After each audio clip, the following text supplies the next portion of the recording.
Bonjour à tous.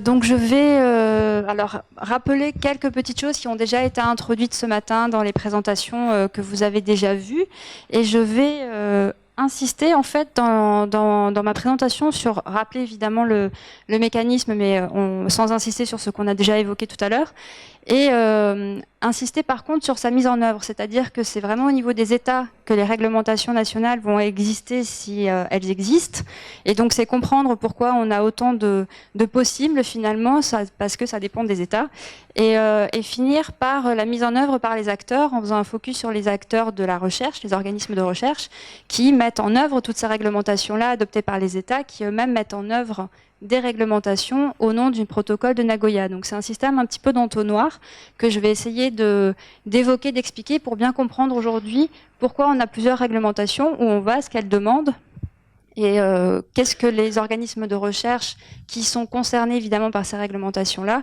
doivent ou peuvent mettre en place dans leurs structures respectives. Donc je vais démarrer par le mécanisme. Alors non, je vais démarrer par la fondation, parce que je ne suis pas sûre que tout le monde soit familier forcément de cette fondation-là. Fondation pour la recherche sur la biodiversité, qui a été lancée en 2008. C'est une fondation de coopération scientifique qui réunit les grands organismes de recherche français, et qui a été à la base, dont vous avez la liste là sur la diapo, et qui a été rejoint en cours de route par un acteur privé qui est le groupe LVMH, mais également par d'autres structures qui sont INERIS et l'Université de Montpellier cette année, je crois, ou à la fin de l'année dernière. Donc avec toutes ces organisations-là, c'est une interface qui se veut entre la science et la société, et on pourrait même rajouter politique, et qui fédère la communauté scientifique toujours autour de projets, d'initiatives pluridisciplinaires, pluriacteurs, où on associe la recherche et les acteurs de la société civile.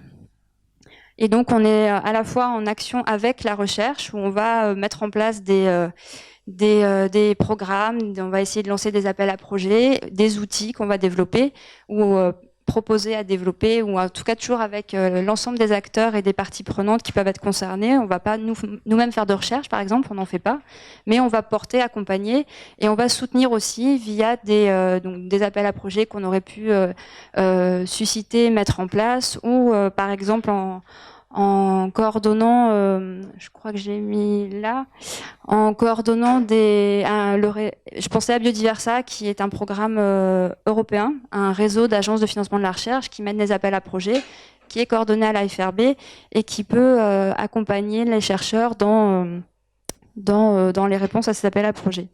Et juste pour voir un petit peu comment est-ce qu'on est organisé, on a une petite équipe opérationnelle, on est une vingtaine à Paris et à Aix-en-Provence. On a un conseil scientifique d'une vingtaine de membres. On a un conseil d'administration qui réunit les différents organismes que je vous ai cités précédemment. Et on a notre conseil d'orientation stratégique. Donc c'est un gros groupe qui est composé à ce jour de 170 structures, donc 170 éventuellement têtes de réseau, qui sont à la fois des collectivités, des entreprises, des gestionnaires d'espaces naturels. Toutes ces personnes-là ont, enfin pas toutes, mais une grande partie, a aussi intérêt et travaille sur l'APA, par les activités, que ce soit la recherche pour les laboratoires cosmétiques, pharmaceutiques. On a les parcs nationaux aussi qui ont un rôle à jouer dans la procédure française d'APA, par exemple. Et on est en train de renouveler ce conseil cette année, et on est à 240 presque membres de ce conseil-là. Donc c'est quand même un pool aussi de ressources, de compétences qui est assez important pour mutualiser et faire répondre en fait la science aux enjeux ou aux questionnements que peuvent se poser les acteurs de la société civile, et dans l'autre sens essayer d'alimenter la recherche par des opportunités ou des financements qu'on pourrait trouver parmi ce conseil-là. Donc ça, c'est un rapide aperçu de la fondation. Et la fondation, pourquoi est-ce qu'elle s'occupe ou qu'elle travaille sur le sujet d'accès et de partage des avantages? C'est depuis le début qu'on a cette mission-là, et elle est un peu... J'aime bien dire qu'elle est double, c'est-à-dire qu'on est à la fois appuyé aux organismes de recherche et aux chercheurs surtout, qui sont dans les questionnements. On a rappelé plusieurs fois ce matin qu'il y avait beaucoup d'interrogations, de flou, d'interprétations. On est sollicité aussi pour expliquer les réglementations, faire de la veille, essayer d'accompagner dans la mise en œuvre de ce processus qui s'est déroulé ces dernières années, aussi bien au niveau européen que français. Et en même temps, on essaye de travailler avec les ministères, tous ceux qui sont concernés, pour essayer de faire remonter les pratiques de la recherche et alimenter ce processus juridique juridique qui a abouti à la loi. On n'est pas tout seul évidemment à faire ça, mais en tout cas on a cette double mission et de développer des outils qui peuvent aider les chercheurs dans leur décryptage du mécanisme d'APA. Voilà pour la parenthèse. Ça c'est pour information, différentes études thématiques qu'on a pu avoir à faire dès 2009 sur le sujet. Et le dernier, l'APA, PAAPA, c'est le guide que vous avez sur la clé, qu'on a récemment fait avec un groupe de travail qui réunit les juristes des organismes de recherche et qu'on a mis plusieurs mois à finir, mais qu'on a fait pour essayer de décrypter le mécanisme et les réglementations européennes et françaises. Donc un guide qui est en ligne pour faire mon moment pub aussi à la Fondation et qui sera complété au fil des mois, puisque tous les textes au niveau français ne sont pas encore sortis. Entrons dans le vif du sujet, avec le mécanisme qu'on a déjà évoqué ce matin. Donc là, c'est vraiment pour rappeler, sans aller dans le détail, mais parce qu'on on a vraiment des mots-clés à retenir aussi et des réflexes à avoir sur ces questions d'APA. Donc c'est les grandes lignes qui sont posées par la Convention sur la diversité biologique, que j'ai même pas mis sur la diapo. C'est son article 15 qui pose le cadre général de l'APA, c'est-à-dire qui demande maintenant que pour tout accès à une ressource, on ait le consentement préalable en connaissance de cause. On l'a évoqué tout à l'heure. En anglais, l'acronyme, c'est le PIC. Moi, je suis aussi, comme Catherine, je préfère le PIC et maths. C'est plus rigolo que CCCP et CPP, CCA. Enfin, je me souviens même plus combien il y a de C.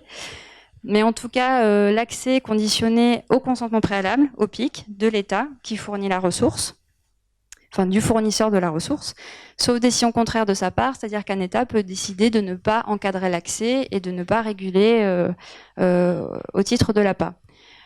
Il y a alors des mesures. Donc les États prennent des mesures pour assurer un partage juste et équitable. C'est la deuxième partie de la boucle, c'est le partage des avantages qui doit se faire sur la base d'un commun accord entre l'utilisateur et le fournisseur. Donc c'est vraiment la fin de la boucle, c'est le MAT. Et c'est toujours dans cette démarche-là pour accéder à des ressources génétiques, c'est avoir le PIC pour pouvoir travailler sur la ressource génétique si on est vraiment dans le cadre de Nagoya et avoir négocié un MAT, un partage des avantages avec le fournisseur.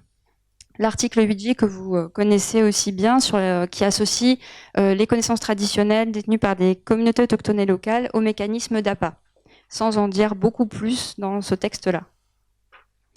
Les compléments apportés, alors la diapo aussi est un peu incomplète, mais je pourrais éventuellement la recompléter si on vous la retransfère ensuite, qui rajoute un point important sur l'utilisation de la ressource, qui complète un petit peu l'accès. C'est vraiment pas juste accéder, c'est accéder, utiliser à la ressource, et ce sont les activités de recherche et de développement sur la composition génétique et au biochimique des ressources génétiques, pardon. Avec ça, on a la boucle qui peut être véritablement complétée. Et le protocole de Nagoya, on dit souvent qu'il y a 3 piliers à ce protocole-là. Un ensemble de mesures qui portent sur l'accès aux ressources, un ensemble de mesures qui portent sur le partage des avantages, et un troisième pilier qui est vraiment sur la conformité, c'est-à-dire qui va être d'assurer le lien entre le fournisseur, son droit, et l'utilisateur. Si la ressource n'est pas utilisée dans le même pays, par exemple, ça permet une reconnaissance des droits des pays fournisseurs quand les activités se passent ailleurs. Donc ça, c'est un volet assez important aussi de ce protocole, qui prévoit évidemment beaucoup d'autres choses. On l'a évoqué tout à l'heure, le mécanisme multilatéral, qui est prévu pour les cas de, par exemple, de situations transfrontalières. C'est aussi prévoir la désignation d'autorités compétentes dans chaque État pour délivrer l'accès et un certain nombre de mesures que les États doivent ensuite mettre en œuvre s'ils le souhaitent, s'ils veulent réguler l'APA, ils mettent en place dans leur propre pays. Donc ça, c'est la boucle. Alors ça, c'est l'extraction du guide, mais ça vient du schéma que vous avez aperçu tout à l'heure, avec vraiment ce qu'on a essayé de schématiser le fournisseur, qu'il soit fournisseur de ressources génétiques ou de connaissances traditionnelles associées. Donc ce sera plutôt là les communautés autochtones et locales, avec un qui délivre le consentement préalable en connaissance de cause, donc c'est le PIC, à l'utilisateur. Ensemble, on voit les conditions convenues à commun accord, c'est le MAT, donc le partage d'avantages qui est convenu entre eux. S'ajoute à ça, et c'est aussi prévu par le protocole, un permis, un document. C'était sa forme internationale, c'est le certificat de conformité internationalement reconnu, je crois que c'est. Et c'est le permis, le document qui va faire que l'utilisateur pourra démontrer, prouver qu'il a bien obtenu le PIC parce qu'il a un document de finalement de l'administration du pays fournisseur. S'il y a une réglementation, si c'est régulé. Les activités de recherche se passent, le partage d'avantages, qu'ils soient monétaires ou non monétaires, a lieu aussi. Ça peut recouvrir beaucoup de choses. Il ne faut pas non plus être trop restreint et on peut se permettre d'être très imaginatif sur ce côté-là. C'est les choses qui reviennent, ce sont la coopération scientifique, des partenariats de recherche, l'accompagnement au développement local et d'autres choses qui sont prévues dans les textes et que vous avez pu aussi éventuellement avoir à développer. Et ce partage-là, on parle bien de partage, donc entre le fournisseur et l'utilisateur. Pour la mise en œuvre des États, donc c'est la première, on a ce cadre international-là qui en soi ne suffit pas. Il ne donne pas assez de détails finalement pour qu'il soit autoporteur et c'est tout à fait normal puisque c'est un texte international. Il doit être mis en œuvre au niveau de chaque État si l'État décide de réguler l'accès. Parce qu'ils sont souverains sur leurs ressources naturelles, ça a été dit et posé, établi par la Convention sur la diversité biologique. Et donc ce seront les États qui mettront en place un cadre national. Donc quand on veut travailler sur des ressources génétiques, on va devoir se renseigner et savoir si l'État a adopté ou pas un régime d'APA. On a forcément plusieurs cas de figure. Soit les pays ont adopté des régimes d'APA, donc on a un système d'APA, quel qu'il soit au niveau national. Il faut toujours garder en tête que ces mesures peuvent être multiples dans le pays. Par exemple, les mesures peuvent couvrir toute ou partie du territoire, ça dépend. Peut-être que seulement une partie sera couverte par la réglementation nationale, mais pas forcément tout le territoire. En France, pendant longtemps, on avait le parc amazonien de Guyane qui avait un système avec une autorisation pour travailler, pour utiliser les ressources génétiques, mais il n'y avait rien, par exemple, en métropole. Et la répartition des compétences au sein du pays, c'est-à-dire que des provinces ou des régions peuvent avoir des compétences au niveau de l'environnement et peuvent édicter des mesures d'APA localement. C'est encore une fois pour la France que je vais citer régulièrement en exemple. C'est l'outre-mer français avec des compétences particulières dans certaines collectivités. Par exemple, la Nouvelle-Calédonie ou la Polynésie française. Et donc, ce sont des collectivités qui peuvent adopter leur propre régime d'APA, qui va coexister avec un régime français qui sera plus général. C'est ce qui se passe aujourd'hui. Donc, encore une fois, le pays a pu adopter une réglementation. Il faut un peu s'intéresser pour voir ce qu'elle couvre. Ou alors, il peut ne pas y avoir de réglementation d'APA, soit parce que le pays a décidé de ne pas encadrer, soit parce qu'il n'a pas encore régulé, mais que des procédures peuvent avoir été initiées par les services. Donc là aussi, l'importance toujours, c'est de se rendre compte un peu du contexte, parce que si le pays a déjà des démarches qui vont aboutir à une réglementation d'APA, on ne peut pas faire comme s'il n'y a rien de toute façon, et c'est important aussi de prendre les devants, évidemment, pour voir un petit peu ce qu'il en est. En plus de ça, là aussi c'est pour vous montrer un petit peu les différents niveaux d'échelle qui peuvent exister pour avoir un système APA. C'est le niveau supranational et c'est le cas encore une fois pour la France avec l'Union européenne qui a des règlements européens qui s'appliquent et que les acteurs français doivent respecter quand ils travaillent en France et qui portent plus particulièrement sur le volet conformité du protocole de Nagoya. C'est-à-dire que si je travaille dans un pays de l'Union européenne, je dois déclarer, je dois faire certaines démarches. Des démarches de déclaration nécessaires, la due diligence qu'on a évoquée aussi ce matin. Donc là, ce sont pour les activités qui se déroulent en Europe. Donc, mais pas forcément que pour les ressortissants européens. Il faut que ça se passe sur le territoire. Donc là aussi, c'est encore une couche supplémentaire. Donc c'est important de bien comprendre que la passe, c'est pas forcément. On a tous compris que c'était pas une loi unique partout, sinon ce serait un peu trop facile. Mais en tout cas, ça peut donner plusieurs niveaux de mise en œuvre. À l'international, on a le régime général du protocole de Nagoya et de la CDB, et à côté de ça, des traités ou des régimes particuliers. On a cité le TIRPA, on a développé le TIRPA tout à l'heure. Certains demandaient une lecture comparée des deux textes. Peut-être, pour être très brève, c'est garder en tête que le système Nagoya-CDB, c'est le régime général et qu'il reconnaît les cas particuliers comme le TIRPA et que le TIRPA existe en tant que règles particulières qui concernent les ressources génétiques utilisées pour l'alimentation et l'agriculture, les 64 qu'on a évoquées ce matin. Si ces mêmes espèces-là, ressources, sont utilisées pour d'autres fins que l'alimentation et l'agriculture, on tombe dans le régime général. Sont en discussion, enfin, il y a aussi le Pandemic Influenza Preparedness Framework de l'OMS, qui est pour les situations de pandémie, et qui existe, et en discussion un régime pour la haute mer, pour les ressources qui seraient prélevées en haute mer. Donc ça, c'est tout le cadre international qui est soit en discussion, soit adopté. Comme je vous le disais, entre le côté national et international, on peut avoir des situations, ce sera le cas de l'Europe.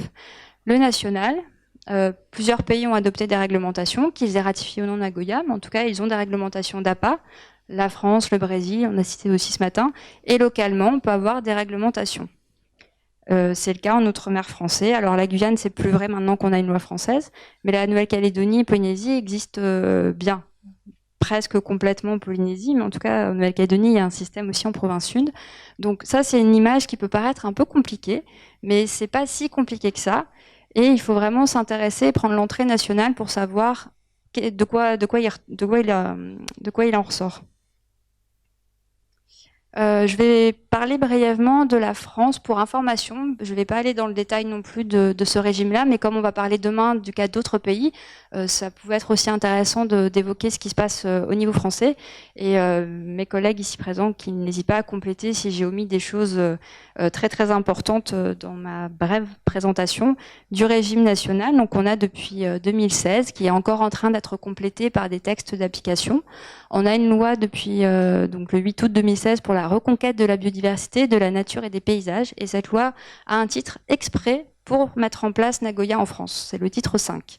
Ce titre 5 donc, prévoit un certain nombre de choses et prévoit aussi des décrets, des arrêtés, des choses encore à venir, des textes pour pouvoir préciser encore plus les choses. Parce qu'on voit que finalement, le protocole a beaucoup d'incidences dans beaucoup de secteurs et suscite beaucoup de réflexion, et on voit aussi que le dernier texte est sorti mi-septembre là de cette année, donc on voit que le travail n'est pas fini et que la concertation continue. Ce que la réglementation française prévoit, ce qu'elle couvre, ce sont toutes les utilisations de ressources génétiques et de connaissances traditionnelles à des fins de recherche et de développement réalisées par des utilisateurs français et étrangers et initiées après l'entrée en vigueur de la loi. C'est l'État français qui est le fournisseur. Ça faisait aussi partie des attentes, je crois, ou des questions ce matin sur qui est bénéficiaire des avantages. L'État, dans la loi, c'est prévu aussi. La France s'est positionnée là-dessus. Donc l'État français est le fournisseur des ressources génétiques provenant du territoire, enfin qui sont sous sa souveraineté. Et toujours au regard de la répartition des compétences avec l'outre-mer, comme je vous disais, il n'y a pas d'empiètement. L'outre-mer qui était compétent pour se faire son propre système reste compétent. Mais pour le reste du territoire, c'est l'État français. Les communautés d'habitants, c'est la traduction des communautés autochtones et locales. Elles sont fournisseurs de leurs connaissances traditionnelles associées. Là, l'État prévoit une procédure pour accompagner l'utilisation ou l'accès à ces connaissances, mais ça reste les communautés qui seront bénéficiaires du partage et qui sont fournisseurs de leurs connaissances. Ce que le système français prévoit, là aussi, ce sont des grandes lignes. Si vous voulez aller consulter les textes, je crois qu'ils sont... Non, ils sont pas. Je vous invite à le faire. Ils sont accessibles sur Internet avec les références que je vous ai données. C'est un régime général avec évidemment des règles particulières, sinon ce serait encore une fois trop facile, et des exceptions. Donc là, il faut vraiment naviguer entre le régime général, les cas particuliers et les exceptions. On a deux procédures. C'est simple, c'est très très simple. Naviguer. On a deux procédures d'accès en France, un système déclaratif et une demande d'autorisation. La finalité, c'est est-ce qu'on a un objectif de développement commercial ou pas. Là aussi, Nagoya prévoyait des démarches simplifiées pour la recherche qui ne poursuivait pas un tel objectif. Une procédure d'autorisation, comme je vous le disais, très spécifique pour l'accès et l'utilisation des connaissances traditionnelles et des sanctions qui ne sont pas négligeables, prévues en cas de non-respect des dispositions d'APA françaises et européennes. Et plein d'autres articles qui sont passionnants à lire, je vous invite vraiment à le faire. Ce que le système français prévoit en termes d'exclusion de cas particuliers, là c'est pour vous donner une image, j'ai vraiment pas tout mis, ce sont l'exclusion de certaines ressources génétiques, les ressources génétiques humaines, celles qui sont utilisées comme modèles par la recherche et développement, Il y a des procédures spécifiques pour certaines ressources, celles qui sont alors les RG des espèces cultivées et domestiquées par exemple, et pour les situations de risque pour la santé humaine, animale et végétale aussi, il y a plusieurs systèmes particuliers, mais chacun est encore à préciser. Et certaines connaissances traditionnelles sont exclues aussi du système. Par exemple, les connaissances qui peuvent être attribuées à plusieurs communautés ou celles dont les propriétés sont bien connues et utilisées hors de la communauté. Donc là, c'est un choix aussi qui a été d'écarter ces communautés du système français d'APA. Il y en a d'autres aussi, c'est pas exhaustif. Ce que le système français prévoit en termes de partage des avantages, alors il définit les avantages comme les résultats de la recherche et de la mise en valeur ainsi que les avantages résultant de leur utilisation commerciale. Donc tout ça, ce sont des avantages à partager. Il donne des exemples, des pistes de finalité du partage qui peuvent être l'enrichissement ou la préservation de la biodiversité, in situ et ex situ, les collaborations, la coopération, la contribution à des activités de recherche, d'éducation, de formation, de sensibilisation, du transfert de compétences, de technologies et des contributions financières. Le champ est assez large et là aussi, je pense que c'est un champ à investir et être assez imaginatif pour proposer des choses si c'est pas listé dans les documents qui se reprennent tous les uns les autres en fait la plupart du temps. Et les bénéficiaires du partage, donc ce sera l'État, quand il y aura un partage des avantages.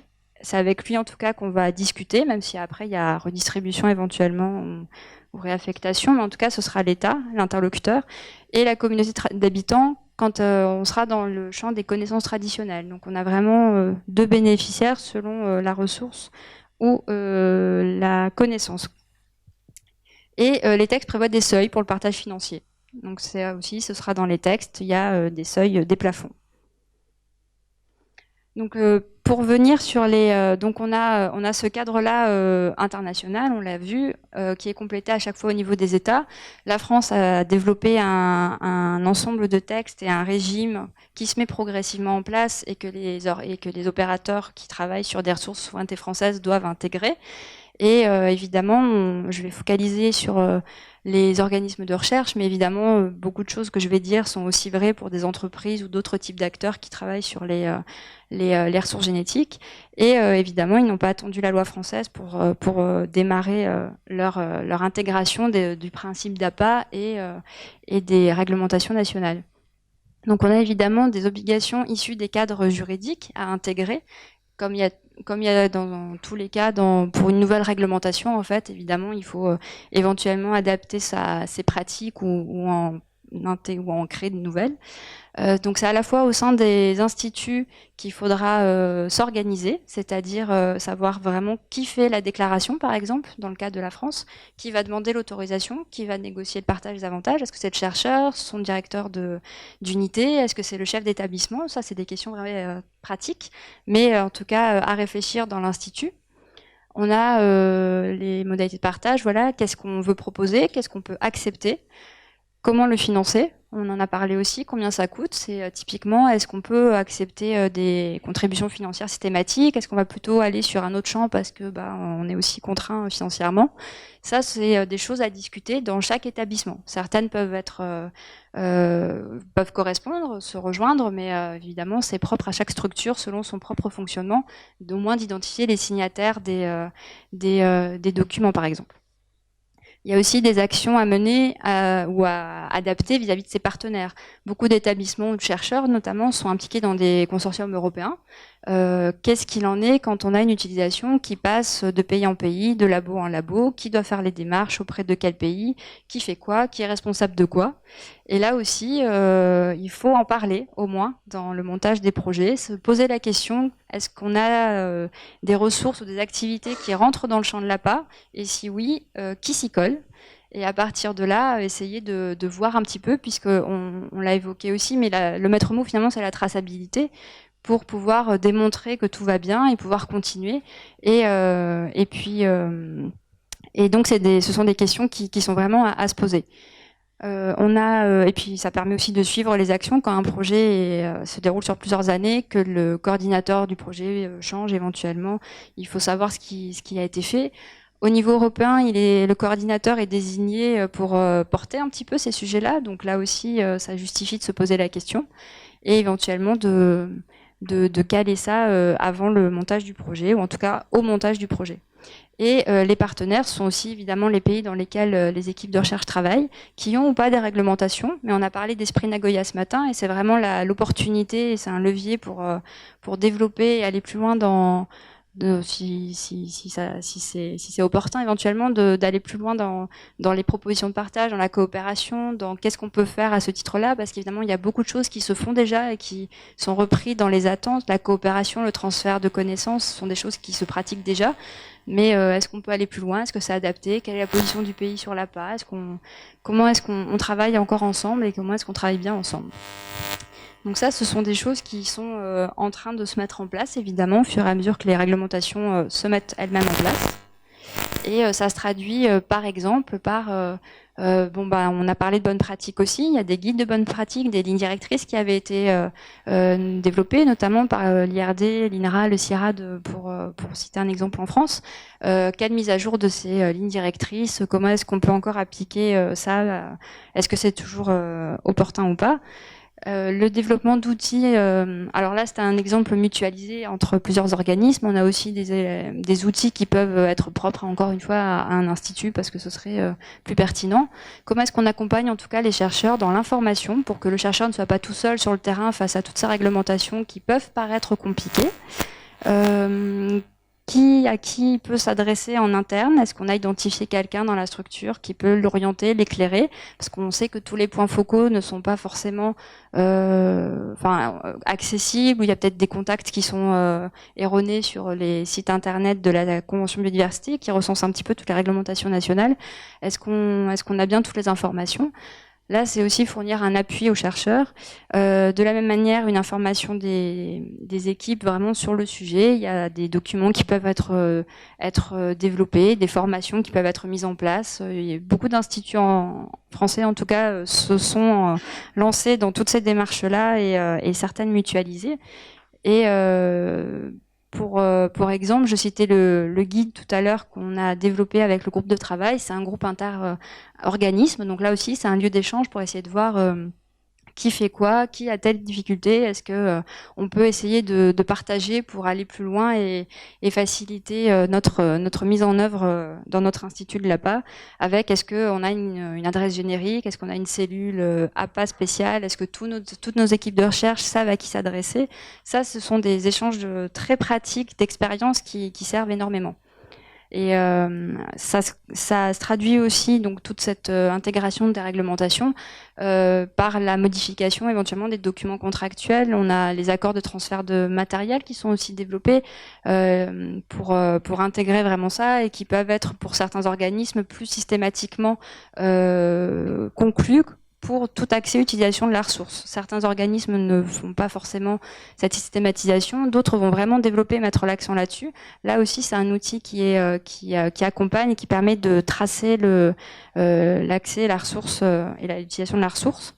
Et ça peut être aussi dans les documents contractuels, on avait l'accord de consortium qu'on a cité ce matin. Enfin plutôt, c'est éventuellement des clauses types qu'on pourrait introduire, puisque je vous disais que la répartition des tâches ou des responsabilités pouvaient être aussi dans le cadre d'un projet qui intègre plusieurs partenaires et ça peut se refléter dans l'accord de consortium en citant éventuellement la réglementation nationale, en se répartissant éventuellement les responsabilités dans ce champ-là. Donc des actions initiées, même s'il n'y a pas de cadre légal d'APA, on est vraiment dans l'esprit pour être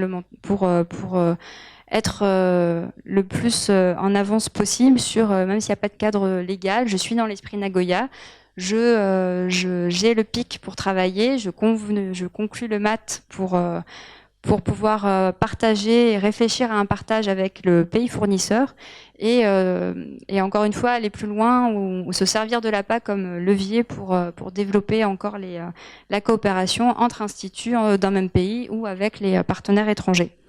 Et je finis par ça parce que vous l'avez bien compris, on n'a pas toutes les réponses encore. C'est un travail qui a commencé et qui se poursuit. Et évidemment qu'on va largement améliorer, alimenter avec les 3 jours de formation qu'on a. Je vous remercie.